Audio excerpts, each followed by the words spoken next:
Hello, I'm here today on the new moon. It is happening where I live in about 2 hours, not even. And I was feeling motivated to come on and do a reading for whoever it might resonate with. Um, and I was thinking something significant was happening with the moon today, and I looked it up. And sure enough, it is exactly a new moon today. So that is part of the purpose of the reading. I have three different decks for today, and I've got them all shuffled up. I've got some candles going right there for us. The pink color was calling to me. I don't know if it's spring or what, but let's see what we get here. The first one is called the Tarot of the Divine, and it's all images from different stories from around the world. So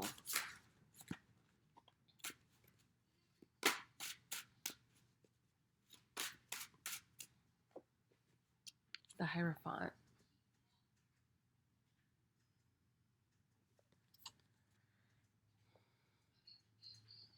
What's standing out to me here is the skull on the front, and all of the life that she embodies with death up here in front, and the water. So I guess the flow between life and death, and the honoring of death because it's front and center, which does make sense as we transition more into spring from winter. What are we leaving behind with winter, and what are we wanting to bring forward with spring?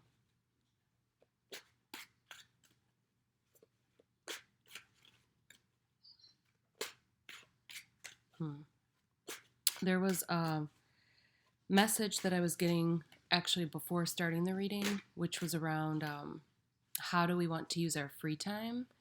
And when we say that we don't have any time, how that's really scarcity mindset. There is a lot of time, actually. There's 24 hours in every day. So how are you choosing to use your free time? And the idea of baby steps, I was reminded of that concept from a Rebecca Campbell webinar that I did last week. And truly, what she means by baby steps is like, let's say you want to brainstorm different packages that you would offer for your business, like a tier one, tier two, tier three. The baby step would literally be just grabbing the notebook and the pen that you're going to use for the brainstorming. It's not even doing the brainstorming, right? Or like, oh, I want to cook a nourishing meal for my family. The baby step isn't thinking about, I have to find the recipe, I have to go to the store, I have to cook it. It's not getting overwhelmed by that. It's literally like, well, what's one ingredient that I'm hungry for? Like mushrooms or miso, whatever. I'm just going to write that word down, and then you don't even have to think about the next step. But maybe the baby step after that is then you can search for recipes that use that ingredient, right? So, um, King of Wands. So the wand here and how it goes into the sun, or above the over the sun, seems significant.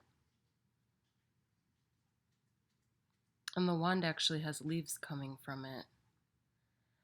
Um, I'll just leave that there for now and see what else. Eight of Wands. Okay, this came out when I was shuffling before I hit record, and I was curious if it would come out again. So having both the King of Wands and Eight of Wands is a lot of fire energy. Again, it seems significant with this being the new moon during springtime that we are it's a time of birthing and of setting intentions and actually starting to take those steps towards them. It's not anymore just planting the seed, it's actually seeing some things sprout And so look, actually this wand has the leaves sprouting, and so do these wands. They have the leaves sprouting. And I'm just going to look in the deck and see if all of the wand cards have that. Nope. Look, here's another wands card I found. There's no leaves sprouting there. So, yeah, I think this is aligned with the message around how are we going to spend our time. So it's totally cool to still rest and, you know, take care of ourselves, obviously. And though, with the new moon, it's a new cycle we're starting, plus it's springtime, and we've seen plants starting to come up. So, how are we visibly showing that we are making progress, even the tiniest bit of progress towards our goal? And that probably means leaving something behind that we still honor and respect. So, like for me, um, it means leaving behind more inactivity. I still plan to rest and take care of myself, but it's realizing that I won't be doing quite as much resting now that we're getting into spring. But I completely honor and respect the fact that I was able to do that more in winter.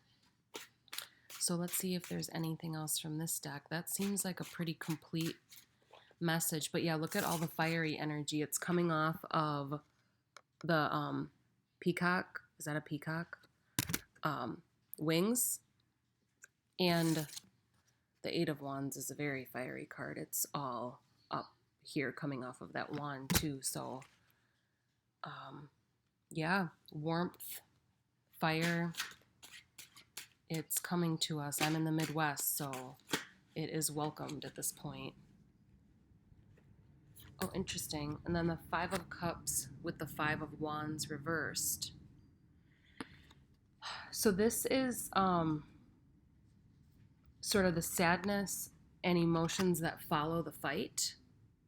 So this is the struggle, and then this is what's left after the struggle.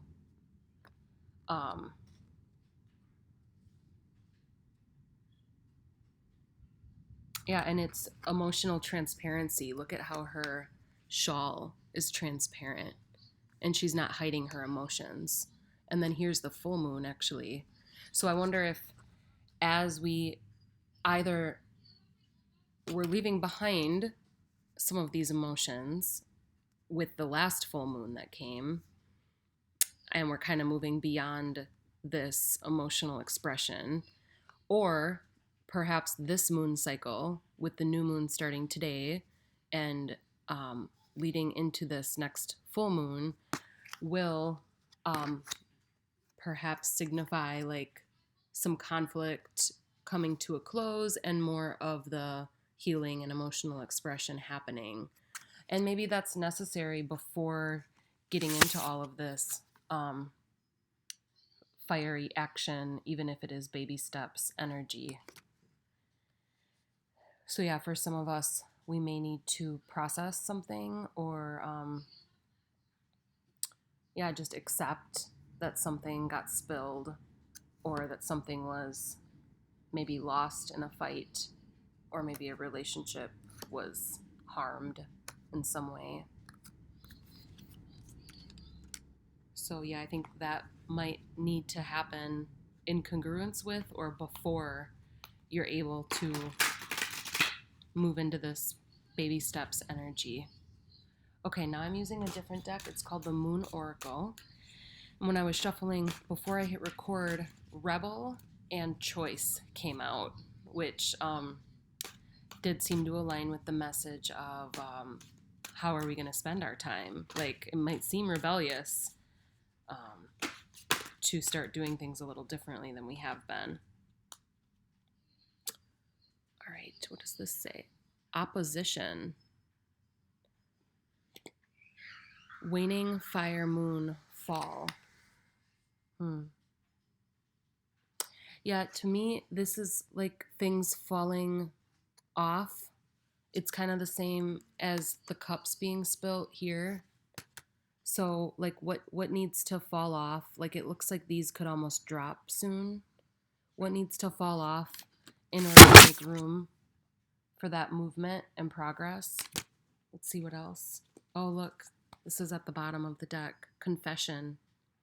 Maybe it is talking to someone. Maybe it's admitting to something, forgiving someone. Maybe something that happened with this conflict. And maybe that helps you process the emotions, get the healing that's needed.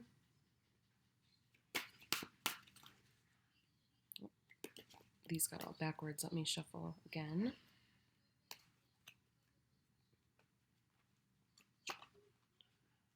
And then we'll do one oracle card, and then I'll wrap it up here.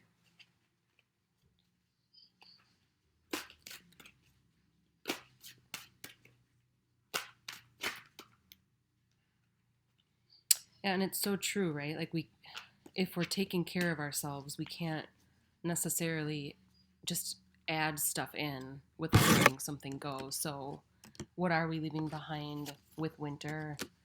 With expressing in order to release it. This one is called Seeds, and notably, both of these are also fire energy. You see the word fire at the top in the pinkish orange color. So lots of fire energy. So compromise. So look, at this point, these little seeds, or whatever they are, down here, have like moved into being alert. So letting some things drop have allowed for sort of this like springing into action or springing into being. Right? So and actually look, it's so funny how this stuff happens. We went from the 6 to the 7. So, and maybe it's just even accepting the emotion, right? Like you might not be conscious that you're letting something go. It might be that allowing yourself to process the emotion and have the emotion is sort of like accepting being in this droopier energy and not to worry because this spring-like energy comes right after that. That's beautiful. Okay, and then one oracle card from Myths and Mermaids. And I'll probably read this one from the book because I'm not as able to interpret these pictures, but I still really like this deck. Oh, there we go. Okay. Sea beasties. Ooh.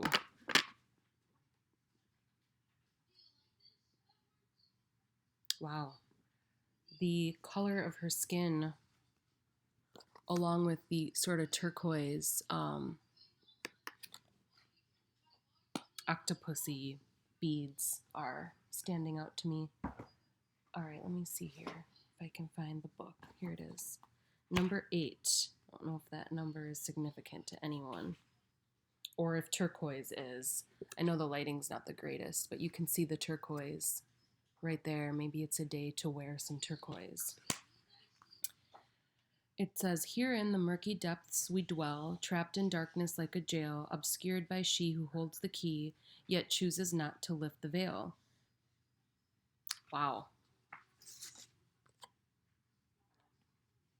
This is almost like a lifting of the veil, right? It's down and then it's up. Our clandestine existence can our shadows no longer condone. Buried deep we wait, we sleep, unknowable or just unknown. I'll hold it up here while I read this. A strange maiden in a tentacled headdress fixes her sightless gaze straight ahead, unaware of the bizarre creatures surrounding her at the bottom of the deepest sea. The divination message is to be aware of deeply buried thoughts and desires. Lately, you have felt some unfamiliar stirrings from thoughts and desires buried deep below the surface. These elements of self may be things you have forgotten, and they may be things you have intentionally ignored or unconsciously repressed. However, they are still there, and it is time to acknowledge their existence. These ideas and emotions, perhaps even fears, may be difficult to retrieve or recall, but do not worry. Nothing is impossible, and the more you concentrate on becoming self-aware, the better you will become at understanding these hidden pieces of your personality. And then if it had come in reverse, which sometimes I read both just because in this one I actually don't remember which direction it came out. So a secondary message, so see which one resonates with you, is leave the past behind. You have been through a lot of tough times, and lately you have been expending too much energy dwelling on these negative experiences. It's time to let go of the emotional baggage that has been weighing you down. Stop letting the ghosts of the past control your present and look forward to an unburdened future. First card out, death and life. So, what are we going to choose to let go? And what are we going to choose to step into for our life?